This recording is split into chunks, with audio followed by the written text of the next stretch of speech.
دم و بخیر بگذارین عزیز. رادیو تزه دست برنامه خود جواک و سیاست که. برنامه جواک و سیاست یا رادیو تزه جمجوری موسکوی اس بیلاستورکی بخیرات نوید کم.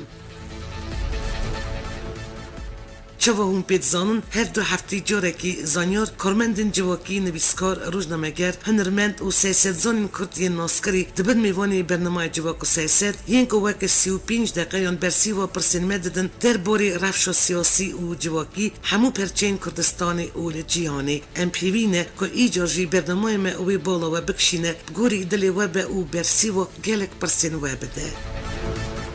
بدار نیجا ایروجی برنامه جواک و سیاست چرچوبای برنامه در باری دیاسپورای کرد پرس و پرسگریکن کردان الوالد و دولت بیانی یل کوچبری دجین هروا نیت و ارمانجا دمزراندن کنفدراسیون کردن اروپای تایبت درق پلان و پروژه رول و چلاکین هر فدراسیون که دیاسپورا کردن اروپای دواره نزدیکن همو کردن جیانش بو پاراستنا ماف و ارمانجین گله کرد جبو پشگریا دوز کردستانی دکه مجار و بابتن خوا ویجاری برنامه جواک و سیاست وان پرسان و هین پرسندن ینگردای وی مجاری و گل میوانی برنامه کرده که ازدی نویسکار جواک ناس بر پرسی کمله رفشنبیری یا کرد الباجاری میونسترنه و اندامی کمیتا ریوبریا فدراسیون کردان آلمانی نادر دوغاتی زلال دکه دوی بگوتن فدراسیون کمله کردان آلمانی یک چاردر خستن سیویل یا دموکراتیک که اندامی رواند کنفدراسیون کردن دیاسپورایه بری دسپیک اف پی وی نامه ازیب کردی ناسیو بدم جین نیگاریا میوانی برنامه بریز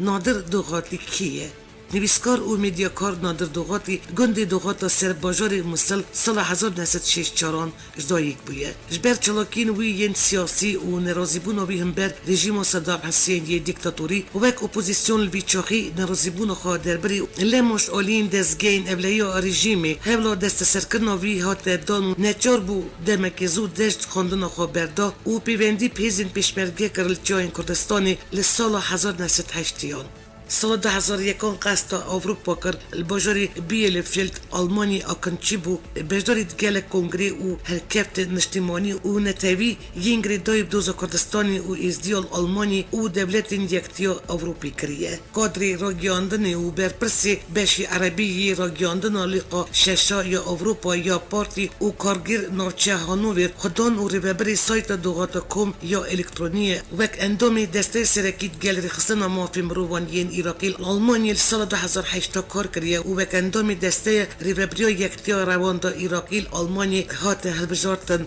دیسو اندام کی اگم بو کملات چاندی یا کردیل باجاری بیلفیلد دمزرینار مالا ازدیا بول باجاری میونستر ی آلمانی و نها برپرسی کملا رفشنبیری یا کردی یا باجاری میونستری و اندام کمیتا ریوبریا فدراسیون کردان آلمانیه پرتوکا بنوی روزارش پرتوکا بی یکمین یا چاپ کریه و دیسا سی برهمن وی بو چاپ کردن آمدنه نادر دوغاتی زوجیه 7 زاروکین ویهنه لبیدمی گل ملبت خال باجاری میونستر یه آلمانی دجی بریس نادر را استودیوی رادیو تزه باجاری میونستر یا آلمانی ام برادیو تلفونی هاتن گریدان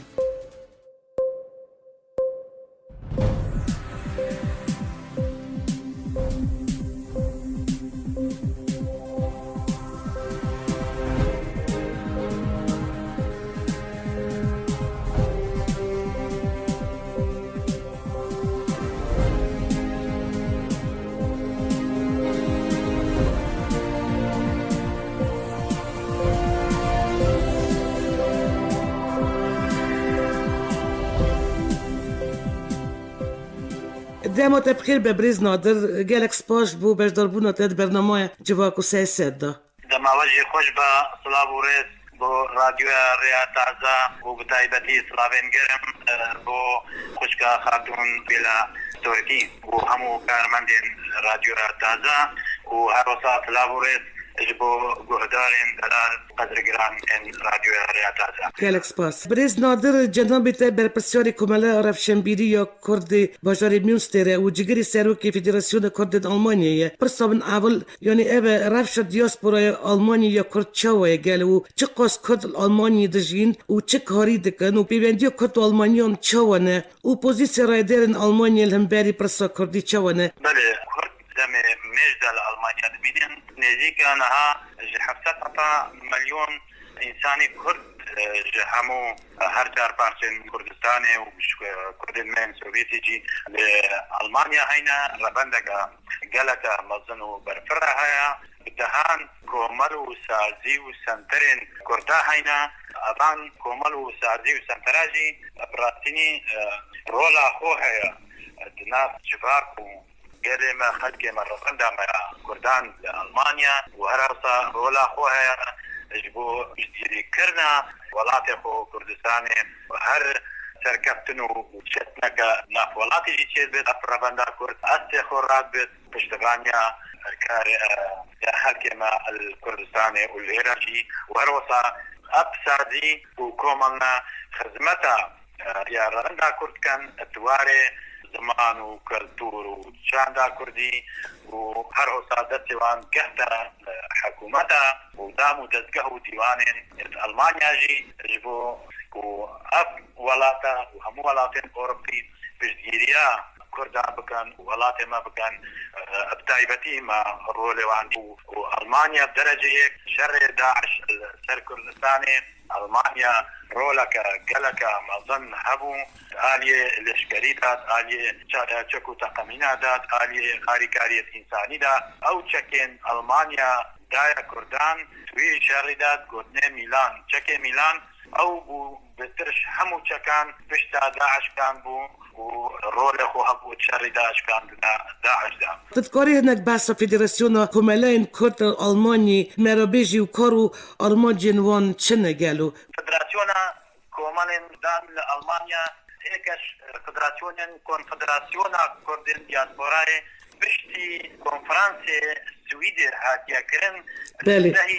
دهي صباح 2018 فرنسا يكنين السويدي هاتا دا مزراندن دبي كونفرانسي دا بريار هاتا دان كو حفت كس بينا دست نشان كرن جبو ريختنا كردن دياسبوراي الأوروبا ودربي أوروبا فدراسيون ما دوي مع حزيراني هاتا دامزراندن 2018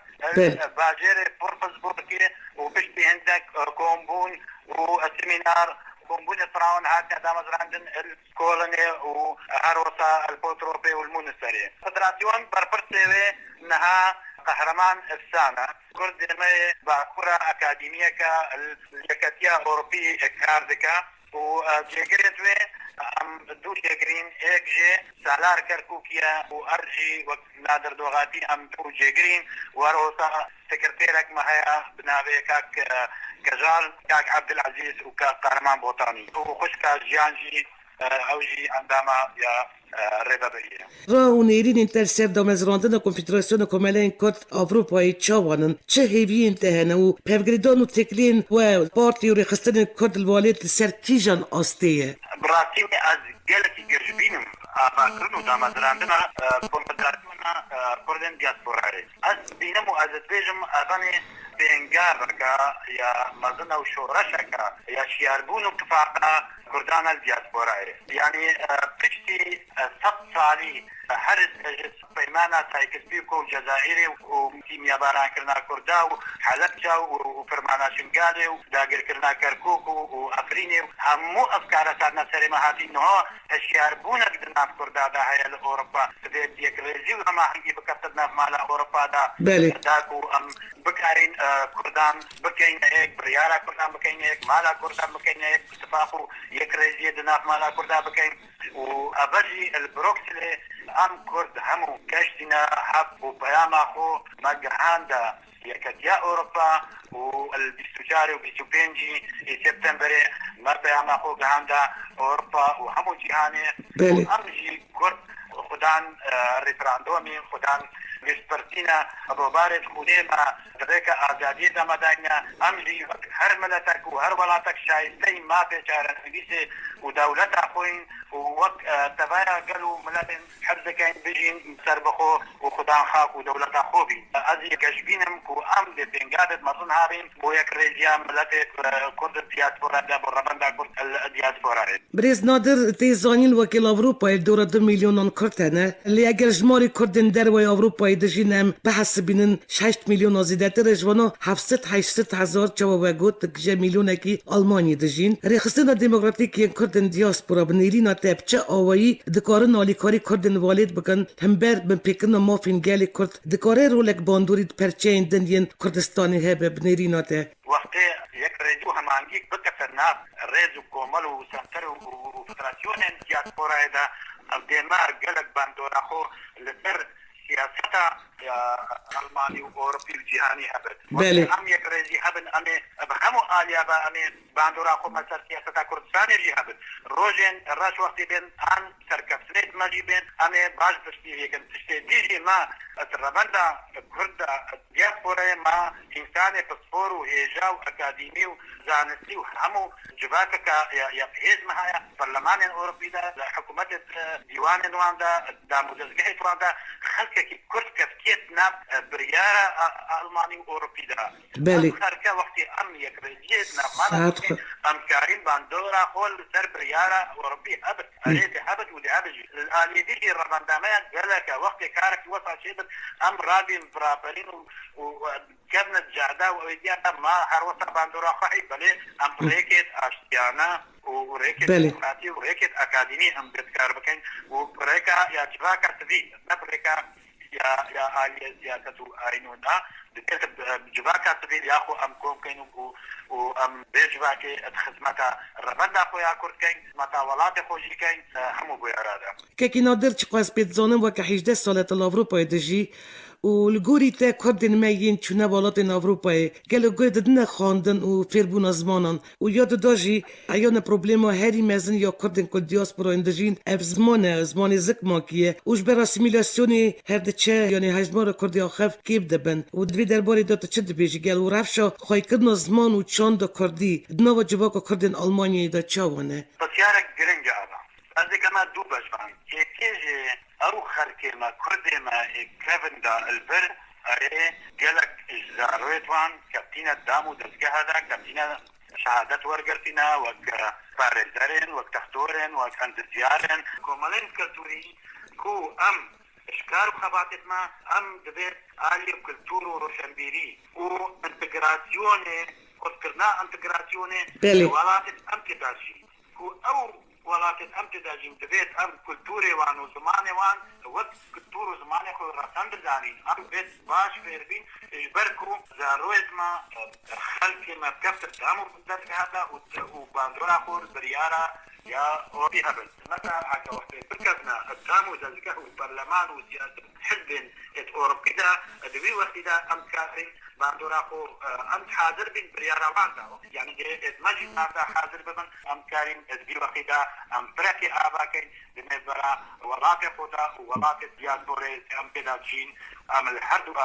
ما ام خنام بريار دوی رفشا آلوز دال جیهانی هر چار آلی کردستانی دمک پر نراحت را در باز دبه یعنی داگر کردن هریم افرینی سبب باش نوبرنا بارگه این پکی که فروکین ترکیه گندین باشوری کردستانی دادن بر بومبه یاد قدقه کردن چوین هاتن دهان گند و باجارین باکوری کردستانی گرتنا سیاست مدارین کرد و دهان هزار کرد چولان مانه ملک و مالین وانتین تالان کردن تین کشتن تین رواندن و ترکیه گفا دست پیکد اپریسیونال دجی یه پگی و حسدیل و رجلات فراتی دخواه یادی چند روزین بوریدا اون به باش پیزانن گندن کوبانی و گری سپیته ده تو باران کرد هر ده چه گفین ترکیه دجی کردان زیده تر دبن در باره وی گوتلی ده چه نگ دجمن جروجا تاکستی کو تاهیرو دا مداکسیا سرق به و عرب به و عجم به اوان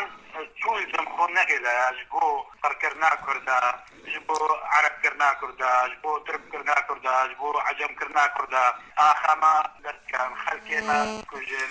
زارو كما بينا مسامات كان هر كاركي او دسوان بي او بمتقسر الجمد جمن ام حمو قدرينينا الجمد جمن ابا عدرينيا ندي شماليا ندي كركوكيا امريكا روسيا ام دولتين في هيج جاركت برجوانجيا كردادا كار نكري وخبات نكري وما عيانا عفريني روسيا يتدابو البرشا بين روسيا باجبا كيشا وداكيس كريم تركا حتى عفرينستان نعاجي بيت ما بتصار شوتينين دارين مدبرين خلقي ما تكوجين او شند قندت نزدیک 6,000 انسان کردما عفرین دابو حتی 2012 وسا 30,000 نمایه و پشتی عفرین جهاتی داگری کرن 20,000 نمایه و همو باز دنو ترابن و بیدمایی جهندکاتنا کردستان باشور کرکوکی جیش بیرنکه امریکا پیدا بو امریکا کرکوکی دابو روجا قاسم سليماني وقال حشد شعبي ويا عراقي هاتم كركوكي داقير كرن انكو يعني هموك دجمنه كردانا هركز برجوان دا خوب كاتيني بلي امجي ام التربيه ام قاشنا وقناعتي واخلي وادي ام كل هيرا الاوروبا يا كثير كريزيكي اتناف جباكا سبيلا يا كردابكين وفيما قوب كاين كردستاني وهركار بارتي كردستاني كود بيت يا كريزينا كردا دهب شنو يا كريزينا دجمنه مدى بيت يا كريزي وصل بكفنا ناس كردا جباكا كردي بيت ياك جبر عندي حكنا ام جباكا كردي ببنياك دجمن نكاره دتخور ناس مكا هكا ام نبنياك ام هرنياك بريس نادر هيش كلوب تاجي باسو كردن ازديين هريم عفريني كر او ندرف شكا جالك متر سيدور دو دجين وبسدون مالبتن ازدين عفريني در بازي هريم كردستاني بونه وخينجي وي وان روجانو تشيك بلابو ونزيكي 2500 مالبتن ازدي كومبو سردشتي 4 سال نو چادرن نايلون دو دجين جاي شنگالي و دخوز آلی کاری دکن لیکسه که گناه دوان 8 سلفین کوچبرینش کامپا سردشتی نخوشن کامپین دنی داجی همین رفشه دیدین آده چه مسازی نونتوی رایدرین ایراق پروبلیمو از دین یون کامپا دا دجین پشگوی کرنه که نادر دبی سازین کردن اوروپایی گازنی بنابرین از دی بگینن رایدرین اوروپایی اینا بینی برپسین ایراقی گوی نادن پرسگریکن کوچبرین ما حتی روژا ایرو 8 سلفین نرمشتوانی شنگالی و نگریون شنگال دیسا ویرانگریه روخاندیه کس نزانه باشه روژا بی چاو بک آره براسینی کارساتا سر ملت محاقی الشنگاله همو جهانه انسانیتی سر خور برشور کری و نکاری تشتکی جمرة بکا تنها حكي هم بسلات كذبن عنك بلي العرقي شنقال حطامي داقر كريا العرضي خلق ما بيد أرتشاق خالد بن شادرا دا العرضي خلق ما دارو بلي إيش بيدرماني دا بسادا عرضي ساعة مرين مخابل حطانها كودايكت ما بترسي هذا إنساني بس دجمني دا بلي أو دجمن بناحنا معايا داعش نمايا في هزار الكرماين الكيدرنا بندت كيدانا أرض برتا مدايا قلق فدايا إسلامات النجي البلد ما البيرا قوتيا أريهم بكارم فتوكي بدن قالوا 3000 خشكو دايكي موزارو كدما أو همت مالادة بشارتين الباجيرة بشارتين داعش نما كاو 3000 خلقي ما أم دلماتي شبرا أم تزانين حتى أنها تنها شنقال يبي خدانا روجا شانطي اكتوبري خيانتها كركوب وحقان حاجي دبرت ما دافضو تشلي همو كفنا دستي حكومة عراقي وحشدا شعبي دا حكومة كردستاني شبا ويا عراقي شبا وشنقال يبسر حكومة عراقي بابا او شنقال ابدان ناكن كارتاتك راتب ساري مهات بلي شنقال روجا كردستاني قطبة شنقال نامي نتيجي قال نالين كردستاني كيكي نادر ببورينا تجي تشوي عندهم سازيه كردن اوروباي ونشوت كاردوان غازنين كوچبرين ازدي بگينن رايدرن اوروباي سازين خمخوري كالي كاري بدنا ازدين شنغالي هيك بلانت ما اكو ازبخو وقت روجا هسه كونفدراسيون ما يا كردن ديافوري بفرمي نهر كده عندنا شعبي ماليا الجولانا بيت هيبا جولانا بيت ام دامزري هيك بلانت ما اتكو نقطة خالق ما بخو ام سركار بكين او الروشة بنا برد ميت ازدي الكردستاني وإتشنقالي وإتزردشتي وام شاوا دوزا كركرنا ازديا بجهانة بدينا ناسين ام شاوا خدمتها ملتقو بكين ام شاوا خدمت گزارية بكين ام شاوا عبد خوش دستي دجمني دريخين واف ارزا أفخاكا ما يا شنقاري خاكا بيروز ديتا بقصة الدسي خلقي شنقاري بخودا أم جاوا بكاري خدمتي أتريكا كردستاني را أم بقهينا شنقال نتريكا كردستاني را شجار شنقال نامين شنقال هزدي ناشين نكارن يعيبن أو يبا خلق حرنا دبرن أو خلقي فنابرن هو شنقال الكردستاني 300,000 إنسان نهار الكمباجي الكهوكي بله وشيخاني أو خلقها كان شنقال نكبت البن في كردستان دا أو خلق نيبك جينار دبرت وسيد عراوي نار دبرت أو خلق دمنت الويدر يروح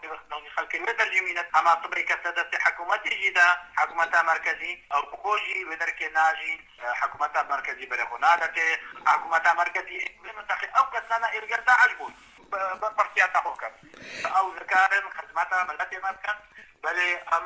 تجارة دست خوش نگاته ناکشین ام تجارة برنابن الباجار البانی رونشتی و گلک جنو کچید مهیزدی یینج دستی دایش رزگار بونه و نهال البانی دجینش برتک چونا درونیا وان پسیکولوژیک و تندرستیا وان تینه درمان کرن پیوندی سازی و الوادار هنه گلو براتینی ألمانيا والباجير بادن مصوبات يكا جرم ام شوان كيكو حزار كل ما إنان بر خدان كرن وشواري نفسي إنان وكي دجن شارة تري وانا تكرن كريت ما وقت سازي هبون بين هاجي وقت سنتري جديا مالا أولدنبورغ ما كاركر قالت بريوانجين ما هبون وعبدو شون هبون وسردان هبون ومالا إزيا أولدنبورغ يعني رولا كحويا كاريجر هبون سر إنان وهاريكاري يا وان كتشت هزبي وعروسا أبريكا برا نبا عراقي وألمانيا داكو أوجي كومالكو وانجي قلق هاريكاري وذكر سينانا بانكشا وخلقي مكومال ومال سرداني اتكن وهاريكاري اتكن كيك نادر ام زانن واكي جواكا ميزدي قلق ايش وازار كشاندنه يعني يا هاري تا ايشاندنه وهيجي بديشي اف كي جانا قال و زانن واكي پرتوكا تايا عبل يا بناوي روجا رش سر مجرا كارسيتا شنغالي بو دكاري هناك باسا بابتا برهبا خوبكي او ايشو ازارا زاروف وجنكت ما ردت داعش داكي شاي بله وهرد الإجان وحركة خراب تربو وأثنى مناكي نكر نمونات بأرجي بيجم سنقود لي خلكيجي ديك لكيشة يعني إيشو آزاروك موقف موقفك مدت داعش يا حرم أظن نقطة دوي أزي بيجم أو كانت بسريمة هاتي أدبن شابين أمريكا وروسيا خودع وعركي كرم بوتانا مناكي اتكتب من يا روجا رجدا وديار كري ايك شوان كسابو من اخذها خلكي قندي كوچو يا نابي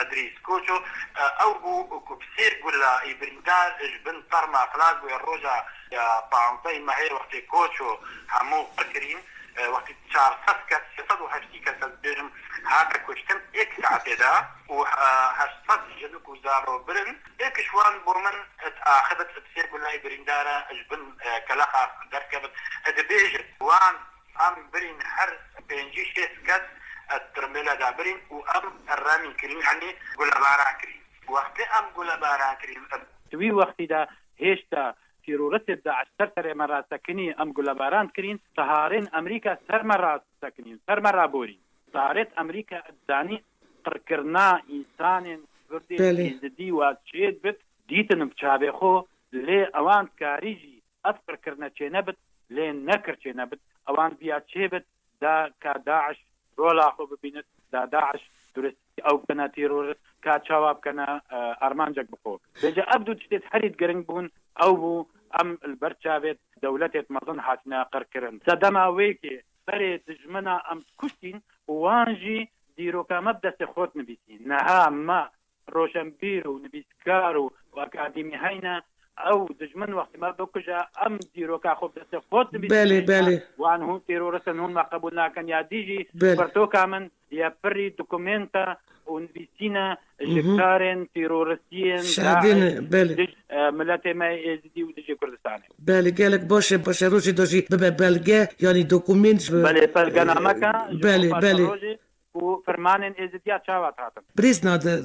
برسك بها بجبوت ازديتي تشيه ازدياتي كردستانيا منا ازدياتي زمان منا كلتوري منا خدناسا منا يعني مبرع ازدياتي خدناسيا من ولاتي خوناسيا من زماني خوناسيا من جاندا خوناسيا من جيانا خوشي ترخان كريا و ازدياتي خو كردستانيا خو اس توجد نابينم دني برا ازدياتي خو كرديا خدا تنها او يا دجمني السرما فارس كريكو أواجي كو كردما بخورتي بسرمان كريش ما بكري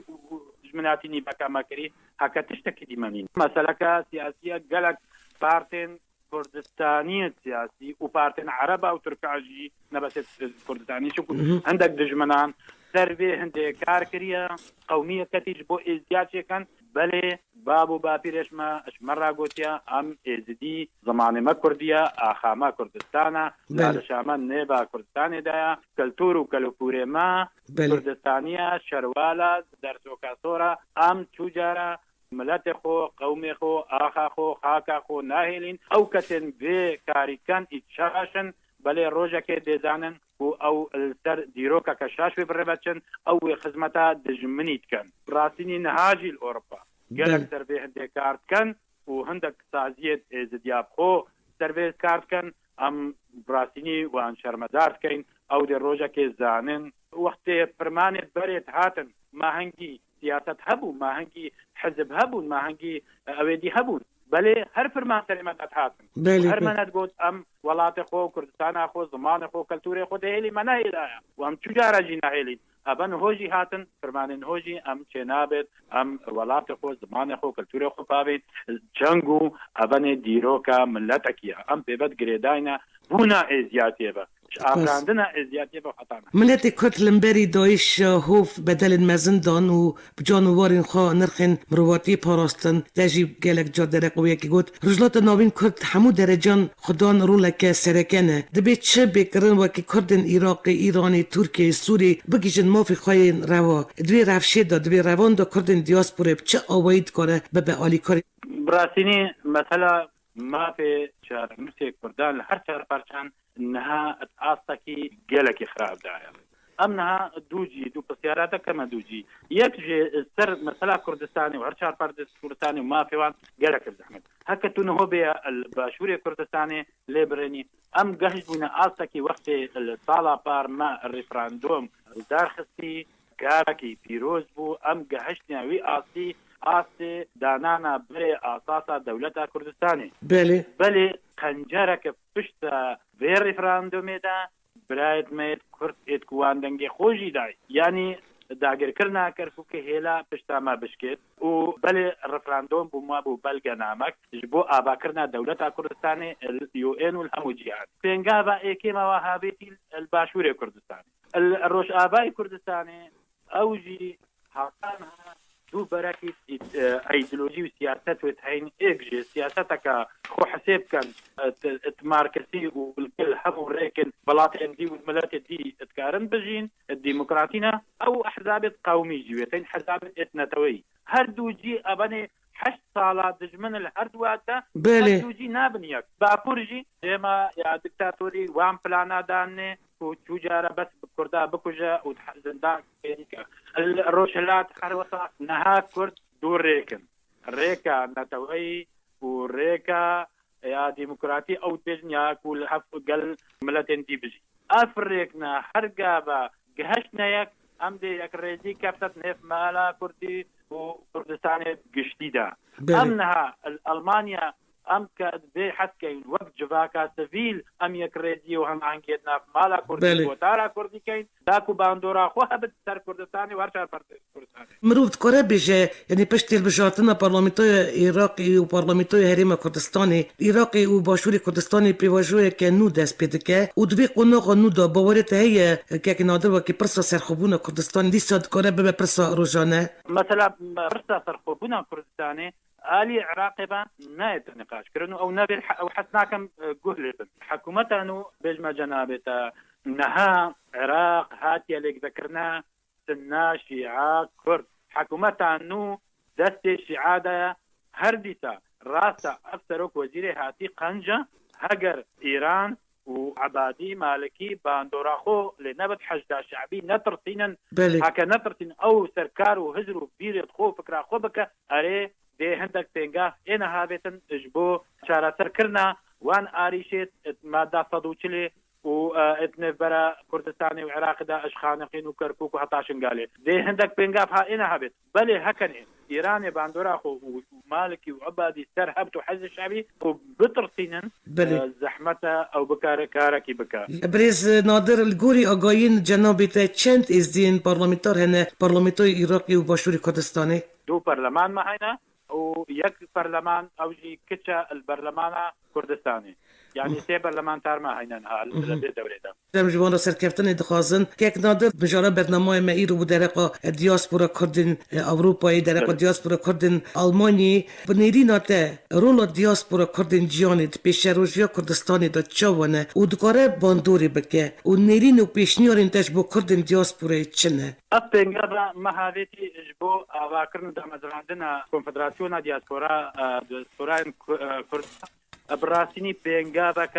يا هرق جرنجا بله حكم وأسي فيتكم بله بيشناركم هر كردكي كردستاني لدياسبوراي أدي أركي سر ملي خداني بكتا أرمانجت ميت نتوي بله جبو أواكرن و پیش خستن و ریک خستنا کنفدراسیون و سازین کردان الدیاسپورا اری حکنه ما اف دیاسپورا بنگابت باش هاویتن مکاری ام یکتیا خود چکن بله امی بن باندورا خو الرای گشتیکن امی باندورا خو سیاست یا اوروپی یا گشتیکن اجبو خدمتا کرد و کردستان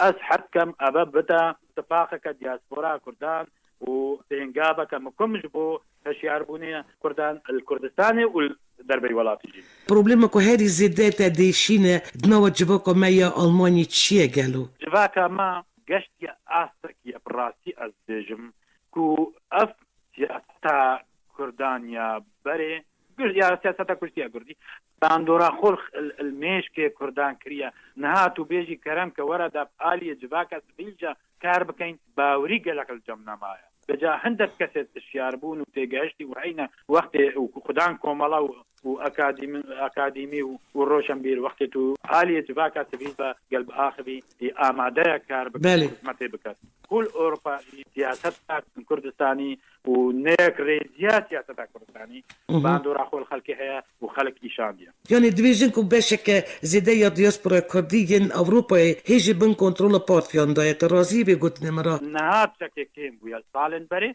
بله زيدا بري باندورا خو هبو دي نهات شكي كيم بويا نوك بريا باندورا بارتين سياسي جي كيم بويا يعني وقت باورينا ما باوريا خلقي جي كيم بويا ما مستوى أزجالك جنابي ترازي مجبو بروكنا فكر ورامون خود برنامج جواكو سياسات دا إجبار خبطة ويهجا تاو همو اندام فيدراسيون كردن ألمانيا سباسيدكم وهميارا سركفتن مازن خازم تنها دي بجمع خاتون بلا تركي سوباس بو هفاي بيناتا وسوباس بو برنامج تا جرينك جواكو سياسات و سوپاسیا همو کارمندین رادیو ریا تازه کم مال پر ریا تازه سپاس یا الکترونی جدید کم و سوپاسیا وقت کن و هر سرکفتی بیل من تخوشیه ده